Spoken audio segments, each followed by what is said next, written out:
gente vai apresentar hoje?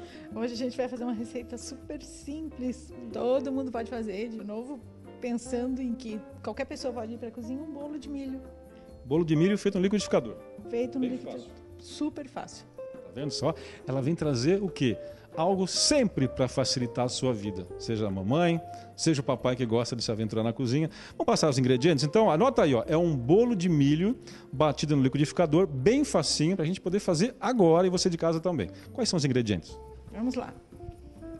2 latas de milho verde. 100 gramas de coco ralado. 4 ovos. 1 colher de margarina ou manteiga, como queira. 1 lata de leite condensado e 1 colher de fermento. Só isso? Só isso. Com só isso aqui? Com só isso aqui é legal, né? Sai tudo aquilo ali?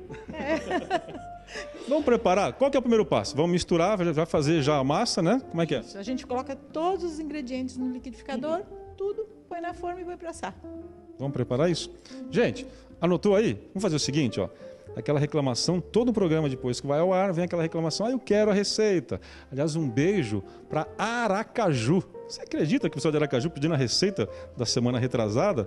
Já foi entregue a receita. E você também, quando você pede a receita aqui, olha que a gente coloca 2 vezes no vídeo, você pode conferir então na nossa página no Facebook. Abre o teu Facebook, Programa Bem Melhor. Acabou o programa, foi ao ar, a receita entra então na página para você. Vamos colocar então, vamos bater no liquidificador, bem facinho. Tudo.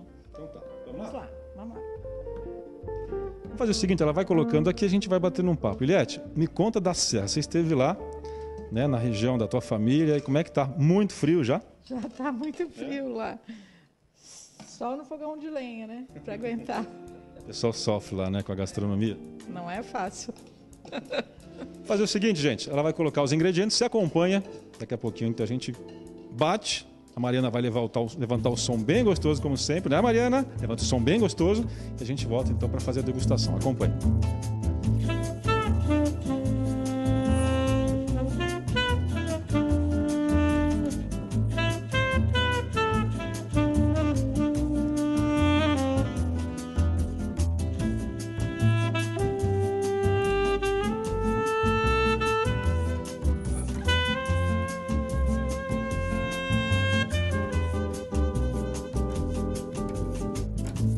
Bom, colocamos todos os ingredientes, todos estão aqui, né? E você, quer participar do Bem Melhor? É você que está assistindo agora essa programação, você pode estar aqui na cozinha ou quem sabe, né, Eliette, a gente vai gravar o programa na sua casa, como da semana passada com a Neuza. É o bloco Flávio Júnior na sua casa, muito bacana, você manda a tua receita, está aqui aparecendo o nosso e-mail, programabemmelhor@r7.com.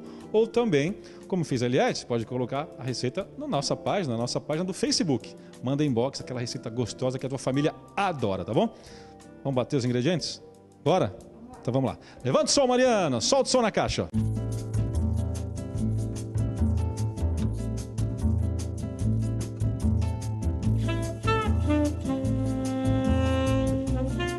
Batemos! Bem rapidinho. Gente, é muito gostoso. Ah, e cozinhar com a Eliette Burato. Posso fazer a tua propaganda no Face? Posso? Olha, entra na página da Eliette Burato no Facebook. É só colocar Eliette Burato com 2 T's. Isso mesmo. Isso. Você vai ver as delícias, né, que ela já preparou, seja aqui no estúdio, na casa dela. Semana retrasada acho que foi sushi que eu vi ali, mas vamos ficar quieto, né? Isso é uma provocação. Bom, próximo passo, colocar aqui então na forma, né? E assar por 40 minutos. 40 minutos a quantos graus mais ou menos, Eliette? 200 graus. Olha que bacana, gente. Foi bem fácil essa, hein? Super fácil, né? Não tem segredo, né? Claro. Ultimamente a Eliette tem trazido receitas para facilitar a tua vida, dona de casa. Ela traz mesmo receitas simples. Teve aquela especial também do Dia das Mães, que era para o maridão preparar. Muita gente preparou, eu tenho certeza. Foi aquele frango marinado, né? Isso, aquele também era uma outra receita facílima, né, Flávio? Que ficou uma delícia, Eliette. Isso. Vou fazer o seguinte, ela vai colocar no forno. Rubão, vamos preparar então a entradinha lá desse bolo no forno e a gente volta para fazer a degustação, que olha, com certeza, vindo dela, é uma delícia. Bora!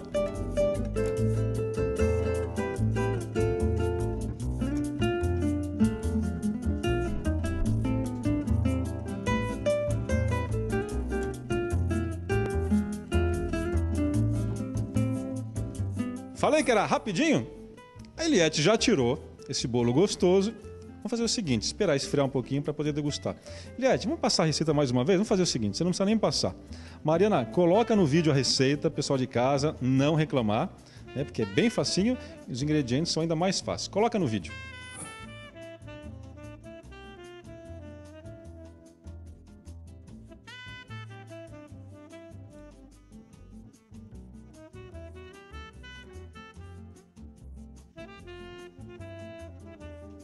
Então, vou fazer o seguinte, eu vou chamar um intervalo bem rapidinho, enquanto esfria esse bolo gostoso, e a gente volta para degustar com você. Vamos pro break.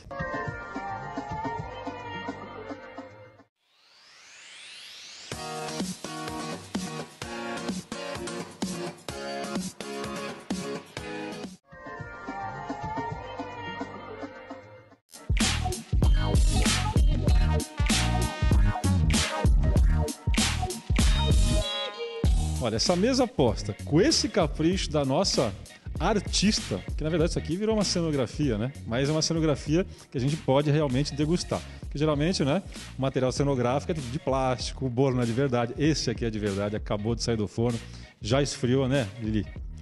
Podemos provar? Claro, claro.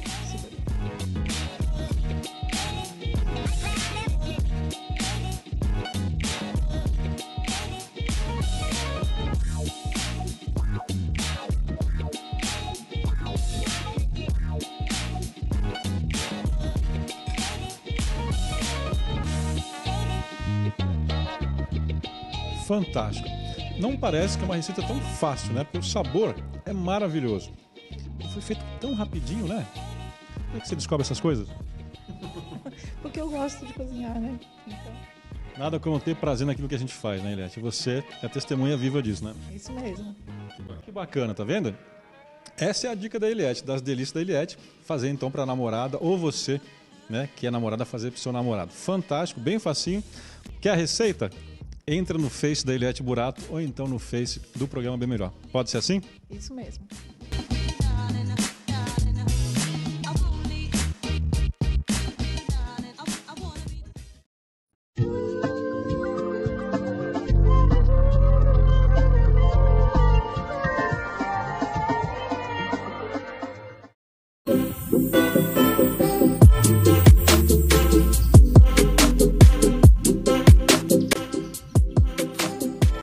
If you're reading this now, odds are I've already left town. Tá gostando, né? Essas são as imagens, então, do nosso pré-roteiro de inverno na Serra Catarinense. Eu quero mostrar agora que estamos em Alfredo Wagner. Vou mostrar uma sapecada de pinhão. Você já conhece, né? O entreveiro, a paçoca de pinhão. Vamos conhecer a sapecada tão tradicional aqui na Serra Catarinense. Vamos lá. Aqui é pro ano que vem. E eu creio que ela já está polinizada. O macho é aquele primeiro lá. Aquele primeiro lá tem o ninho de carucaca e é o fêmea. Tá, as gralhas estão debulhando. Não tá maduro, tá que nem esses aqui, ó. Tá verde, ó. Quando tá maduro, a cabeça do pinhãozinho aqui fica preta. A falha fica verde. E o pinhão fica preto. Aí a gente sabe que tá maduro.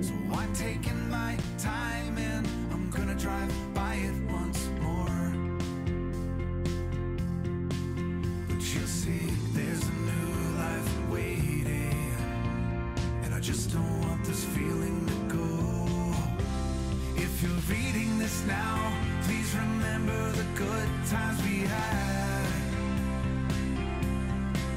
Don't forget about the moments we tried, we cried, or we laughed.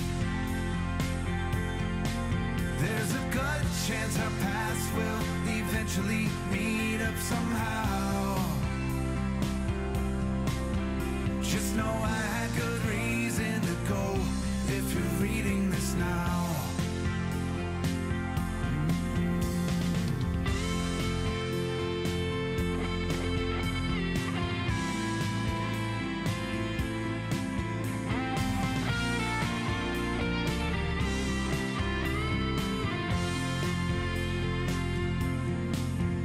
I spent too many nights with the lights out, replaying this scene where we same space, the same beautiful place in my dreams. And I kick at the walls, I keep tripping on old memories. And I try to sing along. Is this thing on? I can't tell, 'cause you never reply. They hung gone.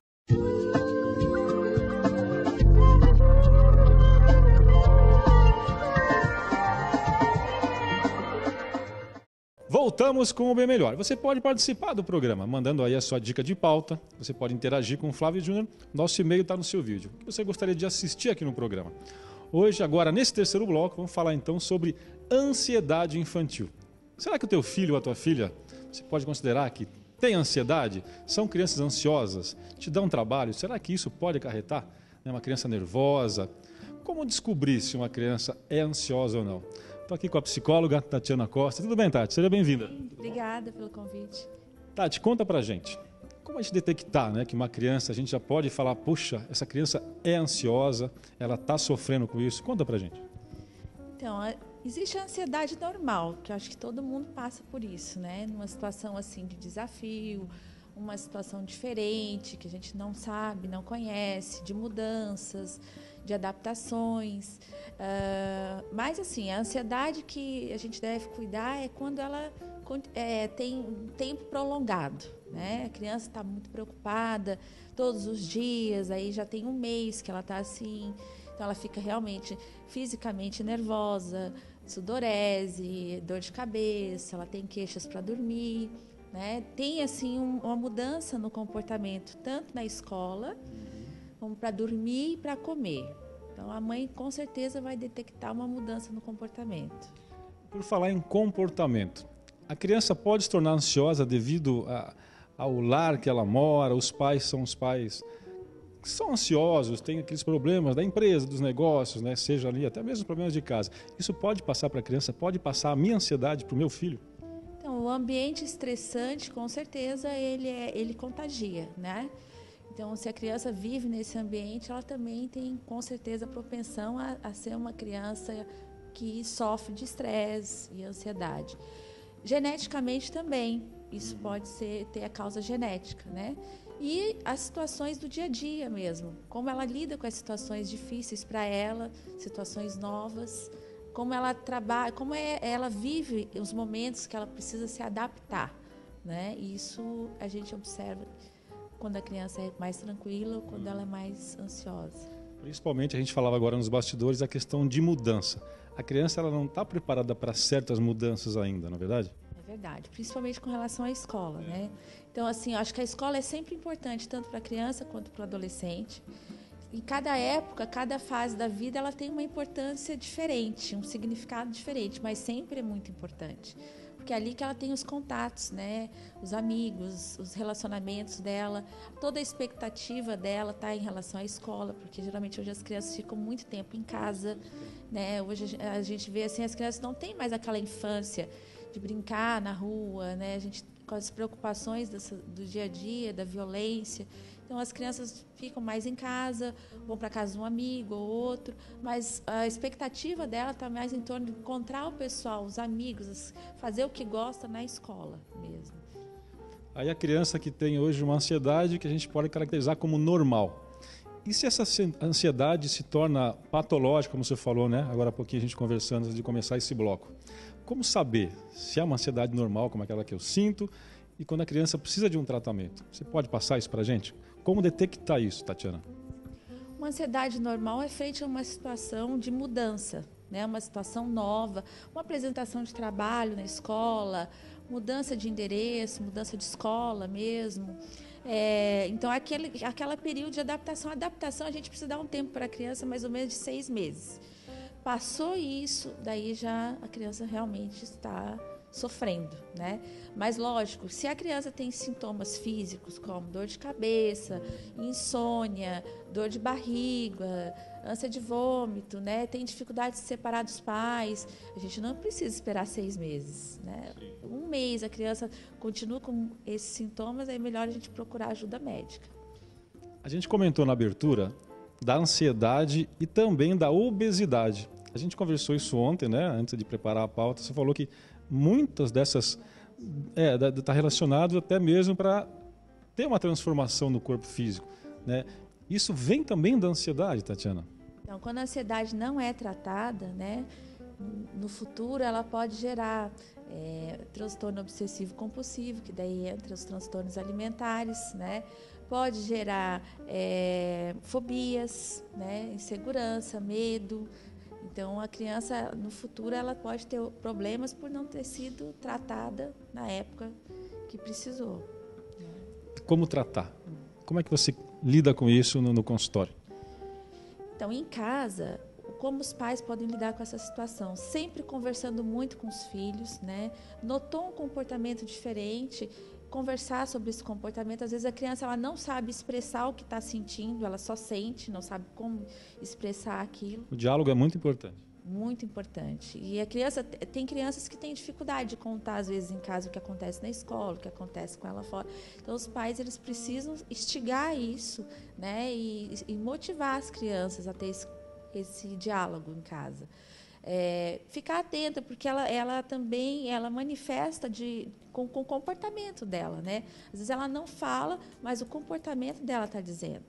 Né? Às vezes a criança começa a se isolar, começa a não querer mais a mesma rotina de sempre, tem dificuldade para se alimentar, dificuldade para dormir. Então, o comportamento dela também condiz, né, com o que ela está sentindo. É fácil de perceber isso no próprio lar, né? A mamãe e o papai que está agora assistindo essa programação, acompanhando esse bloco, ela passou praticamente ali, né, os sintomas, né, Tatiana?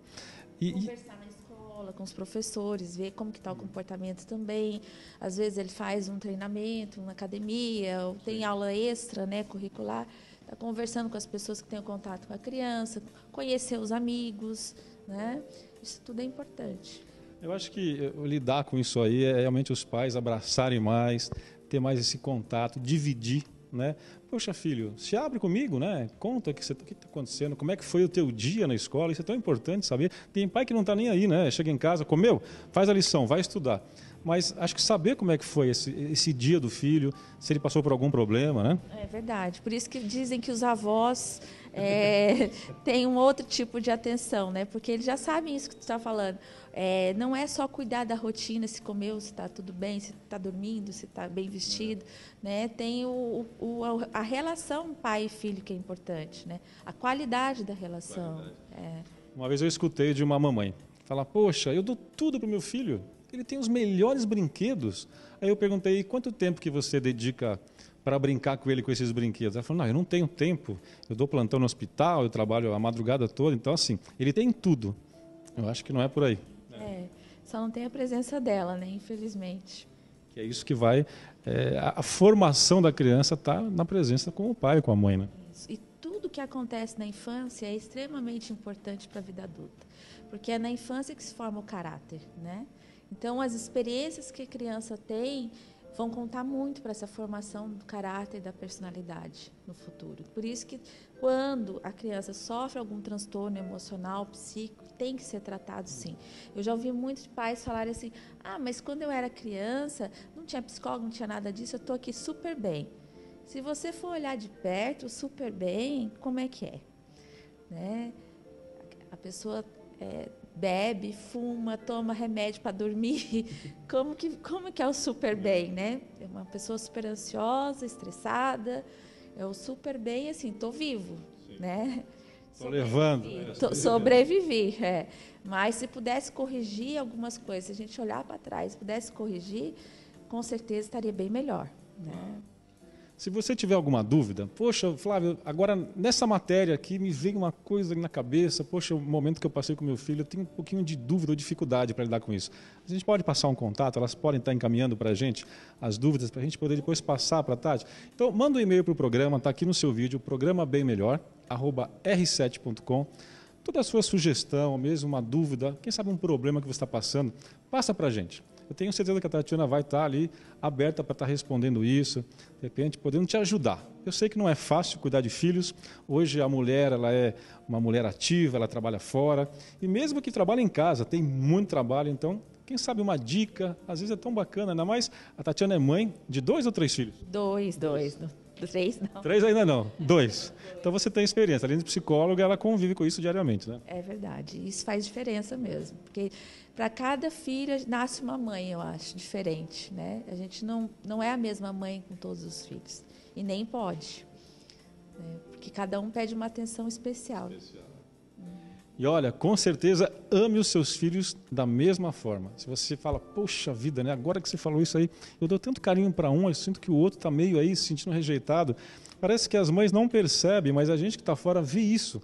Isso é tão normal, é uma coisa que acontece diariamente. Às vezes, não é que é o preterido, mas sem perceber, às vezes a mãe, ela acha que o filho tem uma necessidade maior, acaba deixando o outro, que às vezes não tem tanta, mas ele sente isso, né, Tatiana? A questão é de identificação. A mãe se identifica, de repente, com o filho, por ser mais parecido com ele, né? E aí tem uma facilidade de se relacionar com aquele. E aí dá essa impressão de que é o preferido, mas eu acho que é uma questão de identificação. Então vamos identificar nossos filhos, na verdade. Eu ainda não tenho filhos, mas a gente acompanha isso e a gente vê, né? Tati, obrigado por esse momento aí. Se você tiver alguma dúvida, pode escrever para o programa. A Tatiana está com a gente, ela vai estar, tenho certeza, aberta aí para responder as questões, tá bom? Te agradeço pela presença, viu? Obrigada a você.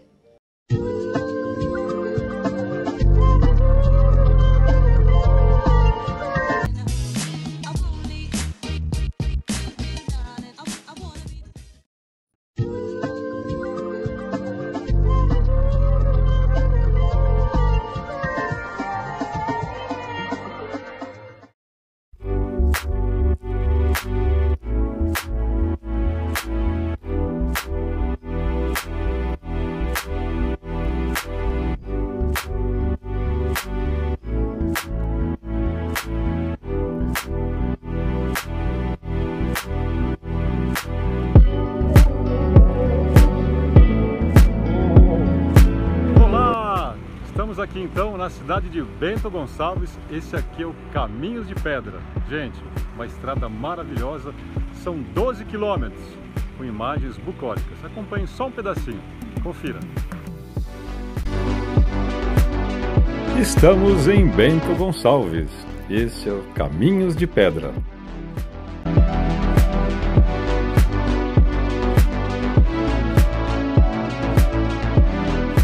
Uma rota turística rural que preserva e valoriza a imigração italiana na região.